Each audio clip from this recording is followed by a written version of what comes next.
Hello, so this is lesson 1 for Unit 27, Statics in Principles. Right, so for this unit, we're going to start off, well, the end goal is to analyse a simple frame. So what does a simple frame look like? A simple frame might look like,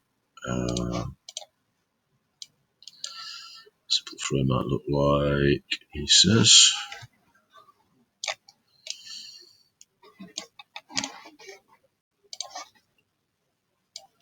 simple frame might look like that, for example.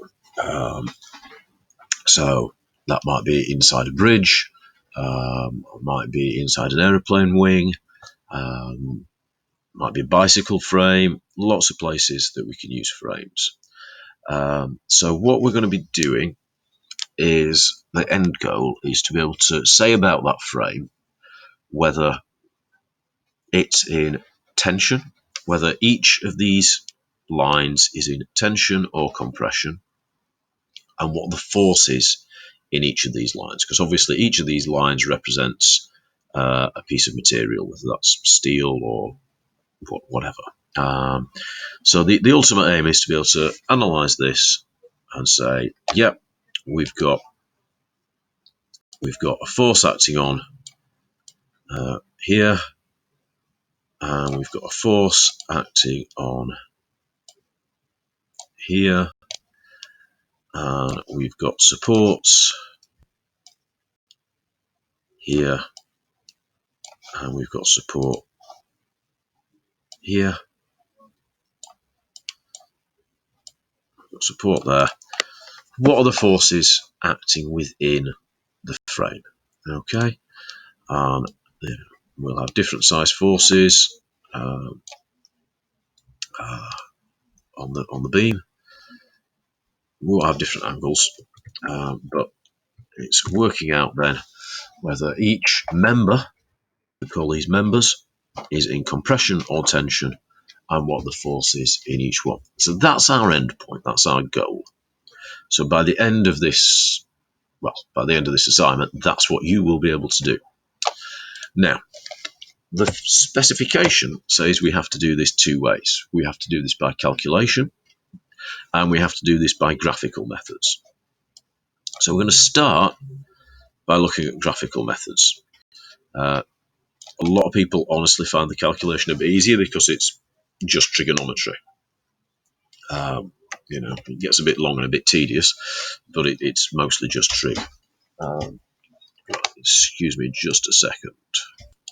So the first thing that we need to do to get to this stage is to understand vector diagrams and how we can use vectors. So the first thing we need to know is, what is a vector? Well, a vector is anything that has a size and a direction. So this line, this nice orange line, is not a vector. It has size, but it has no direction. This line is a vector because it has a size, it has a length, and it has a direction as indicated by the arrow. That makes it a vector. So what kind of things are vectors? Well, for example, force is a vector. What's force? Force is either, at its simplest, a push or a pull. So we can push and pull things in different directions. So in order to define a force, we need to know how much of a force we're applying. Is it a hard push? Is it a soft push? And we need to know the direction it's going in. So force is a vector quantity. Okay, there are others, and if you look on my TiddlyWiki, bit.ly/S, capital S, /capital S teacher, and look under the statics section, you can revise up about vectors there and find out and check what it is you need to know and may have forgotten from last year.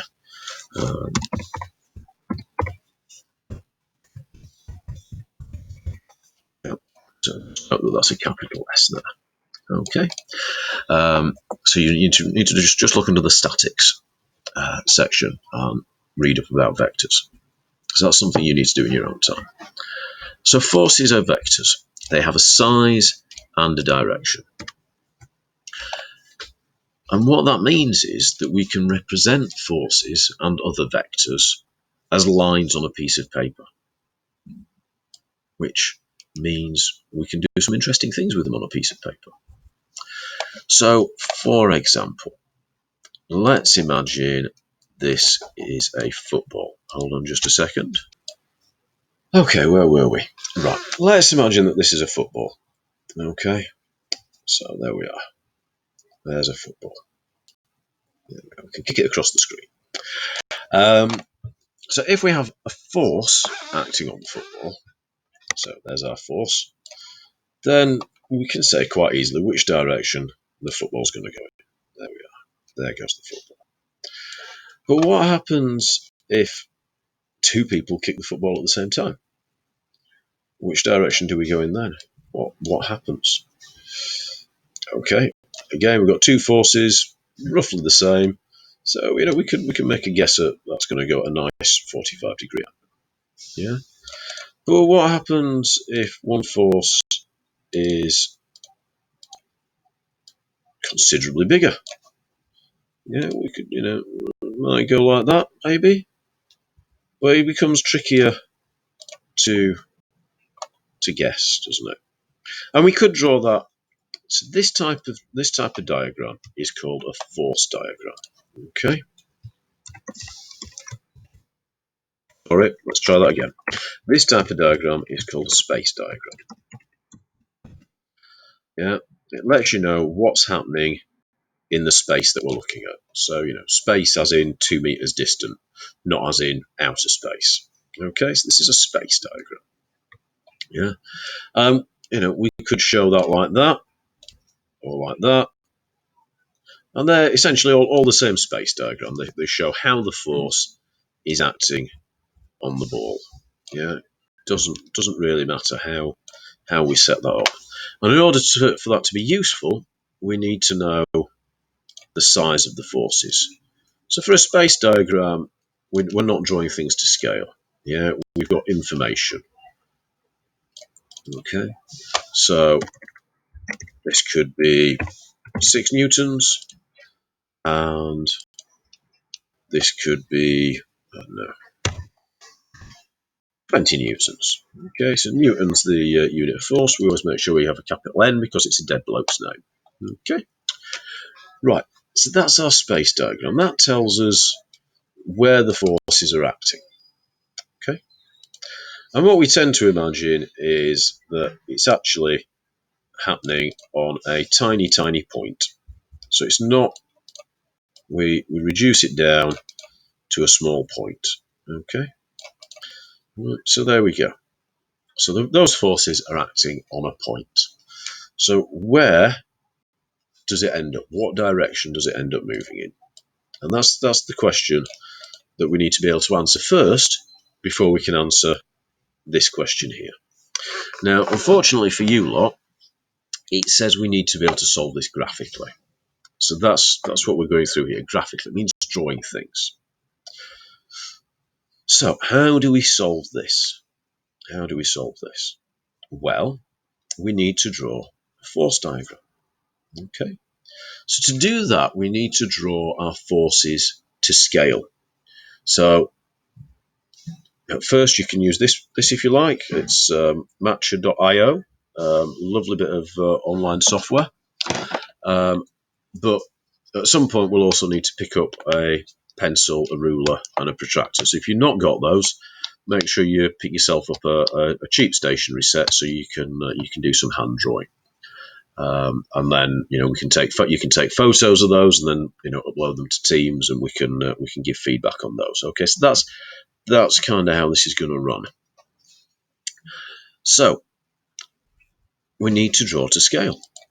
So I'm going to regret making that 20 newtons, aren't I? Let's make that 10 newtons instead. Okay. Right, so 10 newtons. So you could say 1 square is 1 newton. You could say one square is 2 newtons. You could say 2 squares are 1 newton. You've got to pick a suitable scale. So I'm just going to go for 1 square being 1 newton. So that's 1, 2, 3, 4, 5, 6, 7, 8, 9, 10. Okay, so I've picked a scale. I've said 1 square is 1 newton. Yeah, and your scale might be 1 centimetre is 1 newton, half a centimetre is 1 newton. 1 centimetre is 10 newtons. You've got to pick something appropriate that will actually fit on your piece of paper. Yeah? Okay, so we're going to do another scale vector now, and that's going to be 6 newtons. Excuse me while I sneeze. So here we've got, so we'll make this 6 squares. 1, 2, 3, 4, 5, 6. Okay, so we've got our 2 vectors. So how do we then put them in a scale drawing to work out, I don't need my mask on, do I? How do we then put them together in a scale drawing to work out the direction that football point will travel in? Well, what we need to do is we need to put the vectors so that one vector starts where the next vector, where the last one finishes. So we can either do it like that, or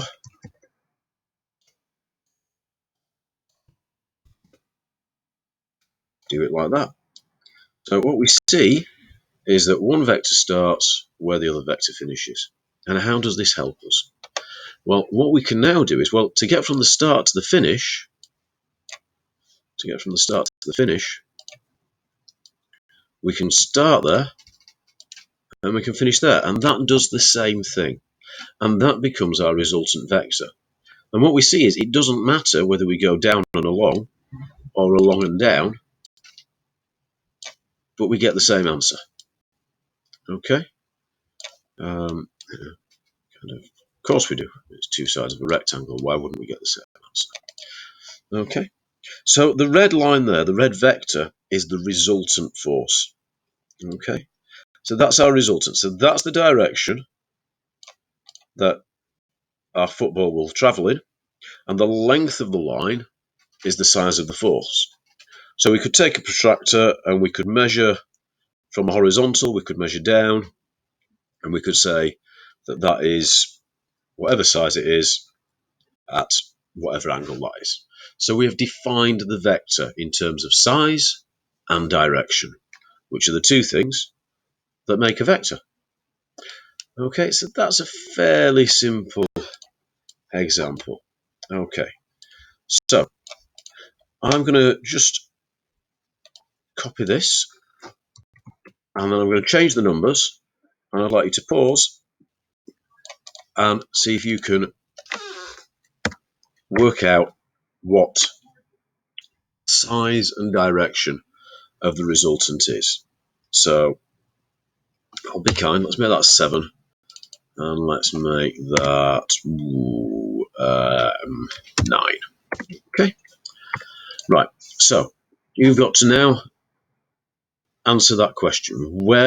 What is the resultant? Which direction will that point travel in with those 2 forces acting on? So we remember, we draw the vectors to scale, and we put, after the first vector, we put the next one starting where the last one finished. Okay, so if you just pause the video now and do that, and then come back, and I'll have the answer up for you, and you can see if you're right. Okay, so welcome back. So we'll just go through this.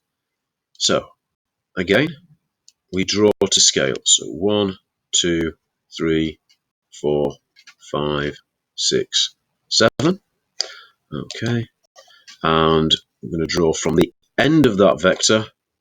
We're going to draw 1, 2, 3, 4, 5, 6, 7, 8, 9.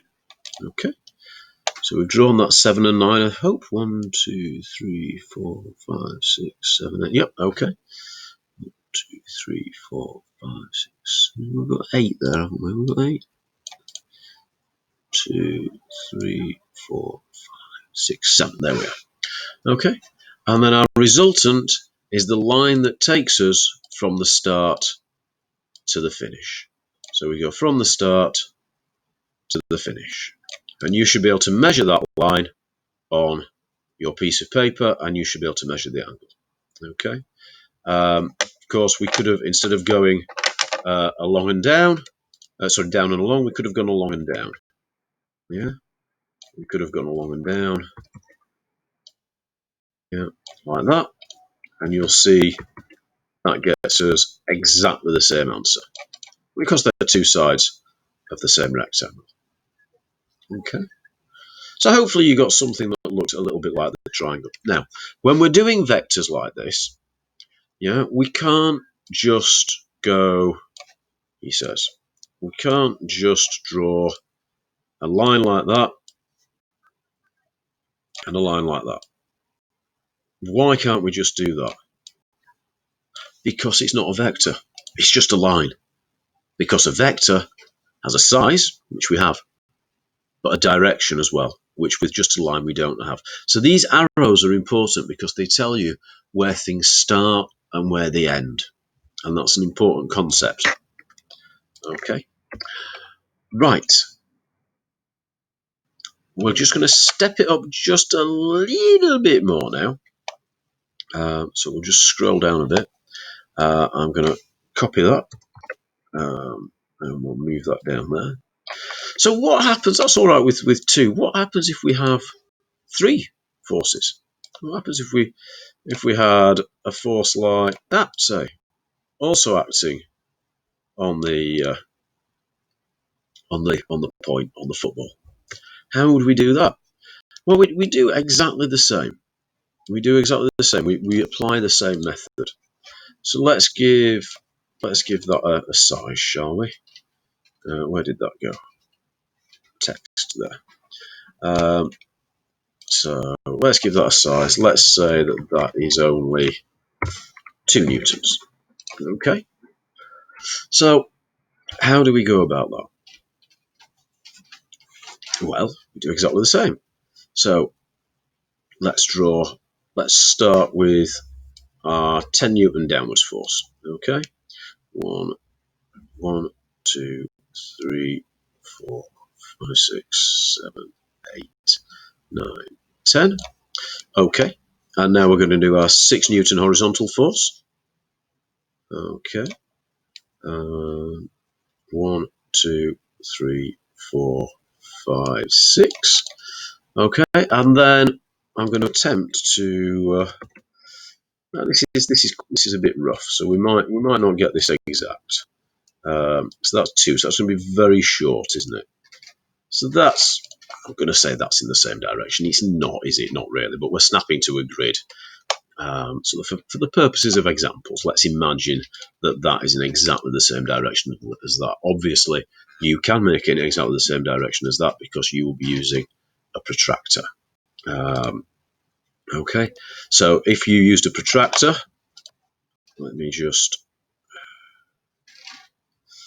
if you used a protractor, yeah, and you measured your angle here, then when you come to measure the angle here, you measure the same angle. So you put your protractor horizontally and you would measure down the same amount, because 60 degree angle one way is not the same as a 60 degree angle other way. The direction has to be the same. But you can see we've put these nose to tail, nose to tail, nose to tail. And so the resultant then becomes the line that takes us from the start to the end. Okay? And so we say, well, Steve, what if we do things in a different order? Does it matter? And the answer is no, it doesn't. So you can see all we've done is we've got things in a slightly different order from the start to the end. It's exactly the same. Same line. I've not changed that red line at all, have I? Yeah. What happens if we do the smallest one first? Let's try, shall we? Let's have a look. 1, and then we'll go along. Okay. And then we'll go down. Obviously, we'll go down. Will it work? Will it work? Will it work? Let's have a look. Survey says It's exactly the same from the start to the end. Okay, so what do we need to take away from this? We need to go from our space diagram to our force diagram.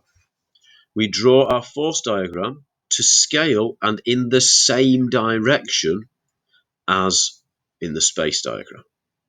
Okay, so if we're told that that is 20 degrees down from the horizontal, we draw this line 20 degrees down from the horizontal. Okay, if we're told it's whatever, it needs to be the same. Okay, it needs to be the same direction. And we draw our first vector, and then we draw our next vector starting from the end of that one. And it doesn't matter which order we do it in. Okay, thank you very much. Hopefully that's been clear. And I look forward to seeing you next lesson. Thank you very much.